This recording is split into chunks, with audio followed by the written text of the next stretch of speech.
नमस्ते। जब भी हम भारत के नक्शे को देखते हैं तो ठीक बीचों बीच एक राज्य नजर आता है, मध्य प्रदेश। और इसे यूं ही नहीं, भारत का हृदय कहा जाता है।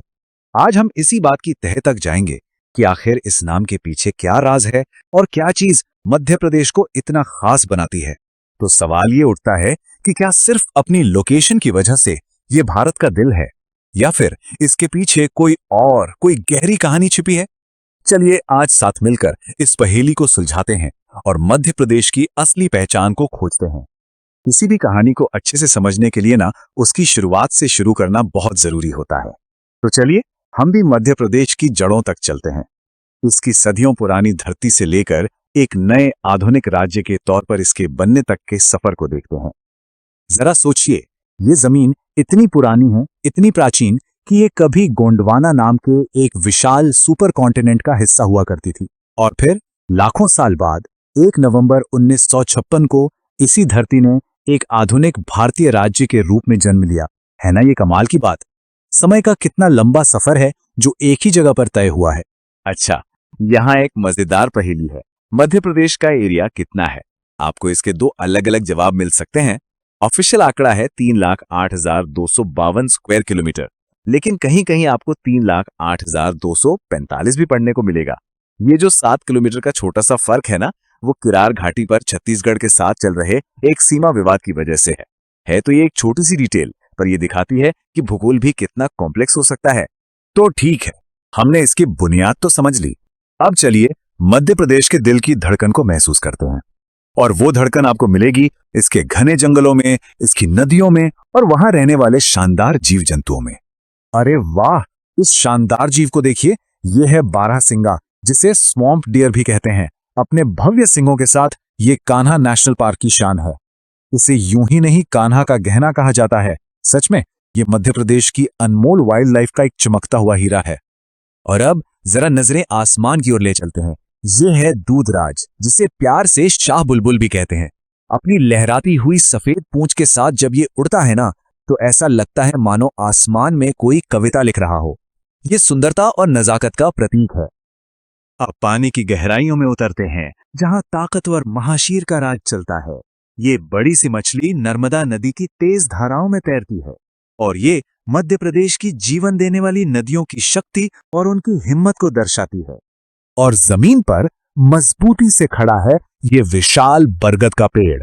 अपनी फैली हुई शाखाओं और लटकती जड़ों के साथ ये सिर्फ एक पेड़ नहीं है, ये लंबी उम्र, ज्ञान और सुरक्षा का प्रतीक है। ये मध्य प्रदेश की मजबूत भावना का एक जीता जागता सबूत है। मध्य प्रदेश की कुदरती दौलत इतनी ज्यादा है कि उसे एक नहीं बल्कि कई नामों से जाना जाता है। ये भारत का टाइगर स्टेट है, लेपर्ड स्टेट है, वुल्फ स्टेट है, और तो और वल्चर स्टेट भी है। और बात यहीं खत्म नहीं होती, ये डायमंड स्टेट भी है। सच में ये प्रकृति का एक अनमोल खजाना है। और जब हम कहते हैं टाइगर स्टेट, तो इसका मतलब क्या है? इसका मतलब है 785 टाइगर्स। जी हाँ, 2022 की गिनती के हिसाब से पूरे भारत में सबसे ज्यादा बाघ मध्य प्रदेश में है। ये कंजर्वेशन यानी संरक्षण की एक बहुत बड़ी कामयाबी की कहानी है। प्रकृति के इतने खूबसूरत कैनवास पर मध्य प्रदेश के लोग अपनी जिंदा दिल संस्कृति के रंग भरते हैं। तो चलिए अब उनके नाच, नाटक और खेलों की दुनिया में एक कदम रखते हैं। कल्पना कीजिए, ढोल की जोरदार थाप पर थिरकते हुए कदम। ये है राई, मध्य प्रदेश का राजकीय लोक नृत्य। बुंदेलखंड की मिट्टी से निकला ये डांस इतना एनर्जेटिक है कि ये किसी भी जश्न में जान डाल देता है। और अब मंच पर आते हैं माच के कलाकार। ये मालवा क्षेत्र का एक पारंपरिक लोक नाटक है। खुले आसमान के नीचे ढोलक और सारंगी की धुनों पर कलाकार पुरानी कहानियों और किस्सों को जिंदा कर देते हैं। और अब बात करते हैं खेल की। मिलिए मलखंब से। देखिए, ये सिर्फ एक खेल नहीं, ये कला, ताकत और बैलेंस का एक ऐसा प्रदर्शन है जो हैरान कर देता है। चाहे वो एक सीधे खड़े खंबे पर हो, या लटकते हुए पोल पर, या फिर एक रस्सी पर, एथलीट ऐसे ऐसे करतब दिखाते हैं कि देखने वाला दंग रह जाए। तो हमने मध्य प्रदेश की प्रकृति, उसकी संस्कृति और उसके खेल की एक झलक देखी। लेकिन क्या कोई एक ऐसी चीज है जो इन सभी पहलुओं को एक धागे में पिरोती है? हाँ, बिल्कुल है। और वो है राज्य का ऑफिशियल चिन्ह, यानी उसका एम्बलम। चलिए इसके राज खोलते हैं। सबसे पहले इसके सबसे बाहरी घेरे को देखिए। ये जो 24 स्तूप बने हैं, ये सिर्फ कोई डिजाइन नहीं है।